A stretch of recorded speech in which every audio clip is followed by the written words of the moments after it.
Nuestro compromiso, amar y proteger el medio ambiente, nuestro legado, Herencia Verde, la línea ecológica de pinturas Tito Pavón. Hola, ¿qué tal? Bienvenidos a las últimas noticias del medio ambiente en NTN 24, el canal de las Américas. La contaminación genera graves afecciones al sistema nervioso humano, según un detallado informe de científicos ingleses.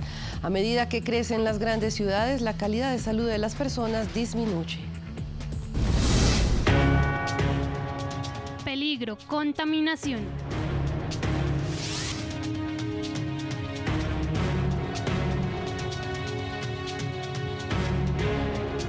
Ciudades asfixiadas bajo una densa capa de smog, ciudadanos que ven cómo su salud empieza a deteriorarse debido a esa problemática ambiental. Investigadores de la Universidad de Lancaster en Inglaterra afirmaron que tras varios análisis de personas que vivieron y murieron en el país azteca, pudieron evidenciar que las partículas contaminantes del aire llegan hasta el cerebro de las personas y afectan en gran manera el desarrollo de este órgano. Las nanopartículas que llegan a esa zona del cuerpo son principalmente de hierro y magnetita, presentes en los gases de escape de combustión, según los resultados de las investigaciones. Ya otros científicos habían advertido de los daños que genera la contaminación si llega al cerebro. En los niños hay dificultades de aprendizaje, trastornos de déficit de atención y problemas de conducta. En los adultos puede agudizar los problemas neurodegenerativos presentes, sin responsabilidad directa evidenciada de la aparición del Alzheimer, Parkinson y demencia, según el King's College London. Las madres gestantes tampoco pueden proteger plenamente a sus bebés en el vientre, pues según la Universidad de Columbia, la exposición prenatal a contaminantes tóxicos también desencadena alteraciones en el sistema nervioso del menor en sus primeros años de vida. En Ciudad de México saludamos a los protagonistas de la noticia. Mariana Tapia, investigadora del Instituto Mexicano para la Competitividad. ¿Qué medidas han adoptado ustedes para disminuir la contaminación atmosférica a la que están expuestos los mexicanos y que, según estudios, afecta a la salud? Bienvenida. Bueno, existen medidas de largo plazo, de corto plazo y digamos algunas en el mediano plazo. De corto plazo pues fue la implementación del no circula generalizado, que ya se levantó y que posiblemente vuelva a funcionar si hay contingencias nuevamente en el invierno, que es probable por la inversión térmica. En el mediano plazo pues tenemos la nueva norma de verificación emergente. Otras medidas son la inversión de 150 millones de pesos para el monitoreo de calidad del aire en la Ciudad de México y la zona metropolitana. Se van a plantar árboles para crear una barrera, digamos que de oxígeno y de contra el viento y la contaminación, que habrá que ver cómo funciona y si se plantan estos árboles. No hay un programa ni nada mucho más concreto. Mariana, ¿existen investigaciones que evidencian la llegada de partículas contaminantes al cerebro humano y que afectan su desarrollo? Desde el instituto, ¿han ustedes podido confirmar dicha apreciación?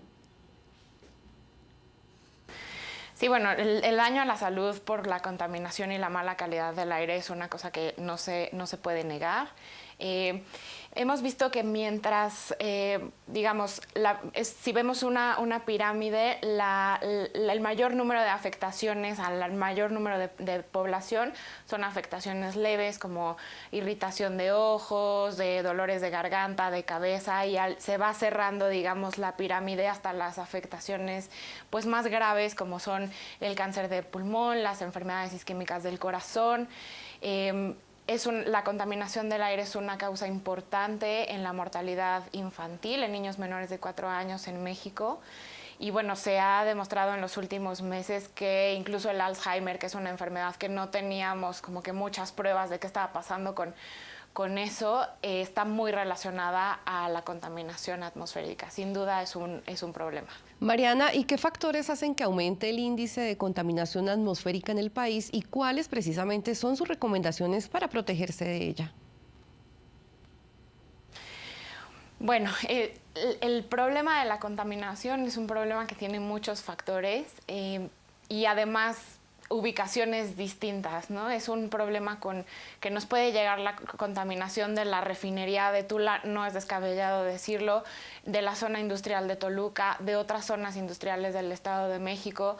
Sin duda, el transporte es una fuente que pues coopera mucho, contribuye mucho a la contaminación. Y bueno, de lo que nosotros podemos hacer, digamos que usar racionalmente nuestros vehículos, en la medida de lo posible utilizar el transporte público, aunque sabemos que esto a veces es demasiado pedir dadas las distancias que tenemos que recorrer algunas personas para llegar de nuestro trabajo a la casa y de regreso. Mariana Tapia, experta del Instituto Mexicano para la Competitividad. Gracias por estar con nosotros en Clímax de NTN 24. Gracias a ustedes por el espacio.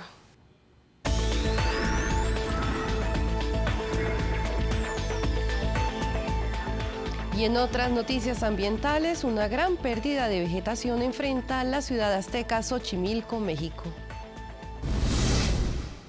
¿Sin vegetación? Los canales de Xochimilco, atractivo turístico de la Ciudad de México, área protegida y patrimonio de la humanidad.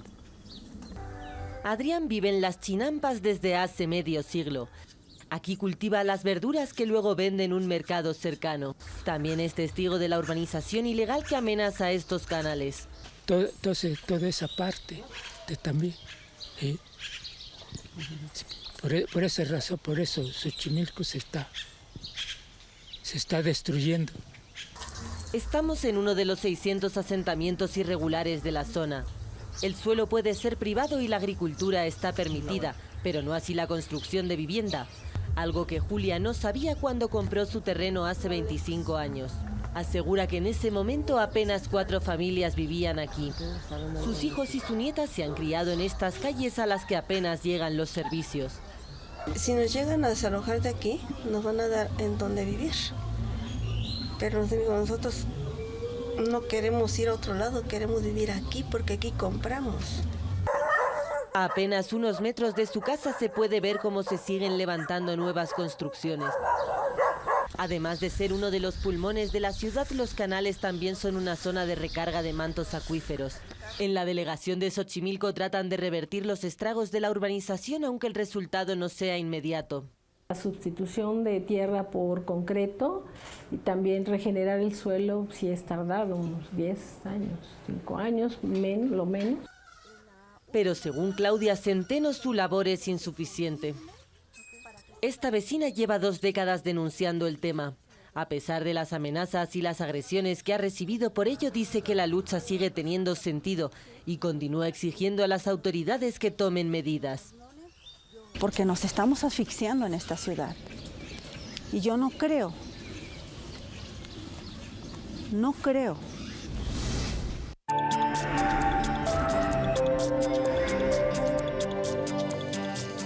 Un centro de atención en Indonesia cuida a orangutanes bebés víctimas de la caza ilegal y el desplazamiento por incendios forestales.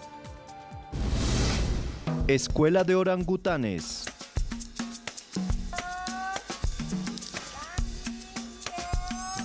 Budi y yo se preparan para la escuela. En este centro en la jungla de Borneo, Indonesia, enseñan a los orangutanes huérfanos a socializar y valerse por sí mismos. Sus madres murieron a manos de cazadores o por incendios en las plantaciones de aceite de palma.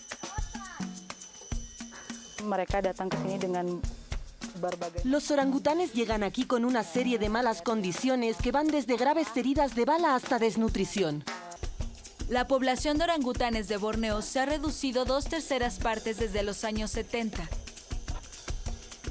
En julio, esta especie fue declarada en peligro crítico. El año pasado, los agricultores perdieron el control de un incendio provocado en una parcela para volver a sembrarla y quemaron casi 3 millones de hectáreas de selva virgen. En términos de la rehabilitación, el mayor problema para nosotros es encontrar un hábitat seguro para liberar a estos orangutanes. Bajo presión internacional, el gobierno de Indonesia ha prometido multas a las grandes corporaciones y proponer nuevas restricciones a la industria. Los monos rescatados solo volverán a su hábitat natural una vez que aprendan a hacer nidos, encontrar comida y evitar a los depredadores. Expertos internacionales aseguran que la contaminación causada por nutrientes que llegan a las aguas cambia el sonido de los océanos, fenómeno que afecta las señales de navegación de los peces y otras criaturas marinas. La pérdida de los sonidos biológicos podría tener un impacto negativo en la renovación de la población de peces. El estudio de la Universidad de Adelaida en el sur de Australia señala que los ecosistemas marinos degradados por el enriquecimiento de las aguas con nutrientes produce considerables daños.